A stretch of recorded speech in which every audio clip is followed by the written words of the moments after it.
Bonjour à toutes et à tous. Je me présente à vous aujourd'hui, Jean-Rémy Yama. J'ai déposé ma candidature aux élections législatives au 4e siège de Moulondo. J'ai également déposé ma candidature aux élections locales dans le département de Moulondo. J'ai été surpris dans les deux cas. Au moment de la publication des listes, aucun de mon nom sur aucune liste n'est sorti. Pour cela, j'ai saisi la Cour constitutionnelle le 22 août 2025. J'ai également saisi le tribunal administratif. Je viens ici dénoncer le comportement qui m'a été réservé par la Cour constitutionnelle, qui le 8 septembre m'a notifié sa décision de rejet de mon recours. Les deux recours ne concernaient que la validation de ma candidature. C'était un moment de tristesse.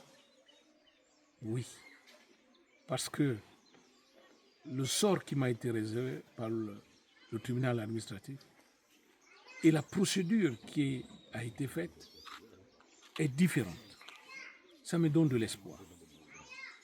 Parce qu'au tribunal administratif de Koulamouto, ces valeureux magistrats, après avoir déposé mon recours, le greffier a saisi la commission électorale pour demander pourquoi mon nom, ma liste ne figure pas sur la liste électorale, enfin sur la publication, et a donné 48 heures à ces derniers pour répondre.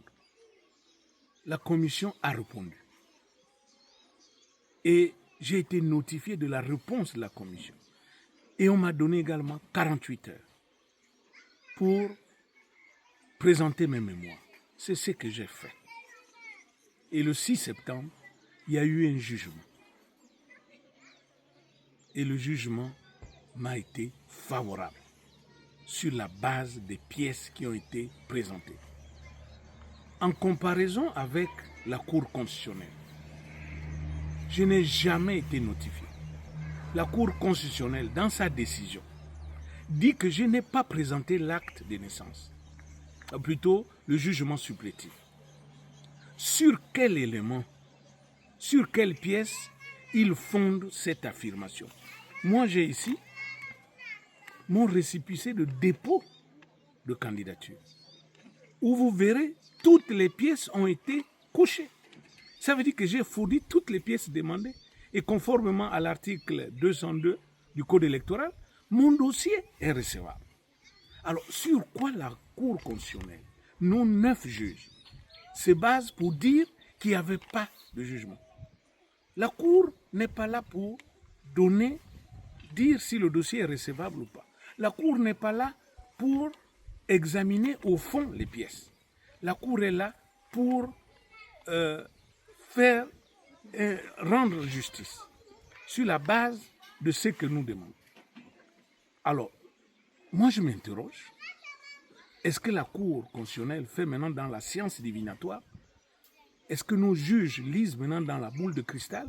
Parce que je suis surpris et je m'interroge, quel est l'élément qui leur fait croire que je n'ai pas déposé le jugement supplétif? Je suppose qu'ils ont saisi la commission électorale, comme le tribunal administratif l'a fait. Mais alors pourquoi ne m'ont-ils pas notifié ce que la commission électorale me reproche? Est-ce que je ne suis pas la personne intéressée et concernée? C'est la raison pour laquelle je considère que mes droits constitutionnels prévus à l'article 16 de la Constitution dernier alinéa n'ont pas été respectés. Les droits de la défense. Les droits de la défense, ma défense, n'ont pas été respectés. C'est la raison pour laquelle je condamne cette décision inique qui ne grandit personne et qui restera dans les annales. C'est une honte. Je suis désolé qu'on en arrive là. Et j'interpelle le peuple gabonais devant ces dérives. Je transmettrai par voie de presse le rendu du tribunal administratif et le rendu de la Cour constitutionnelle. Vous verrez que c'est le jour et la nuit. Et vous verrez de quel côté est le jour et de quel côté est la nuit. Cet acharnement, oui, peuple gabonais, nous avons ici la preuve qu'il s'agit d'un acharnement contre ma personne. Et je suis en droit de me poser la question. Quand sera-t-il dans 5 ans aux prochaines élections législatives? Quand sera-t-il dans 7 ans aux prochaines élections présidentielles? Est-ce que je serai toujours en vie? Est-ce qu'il y aura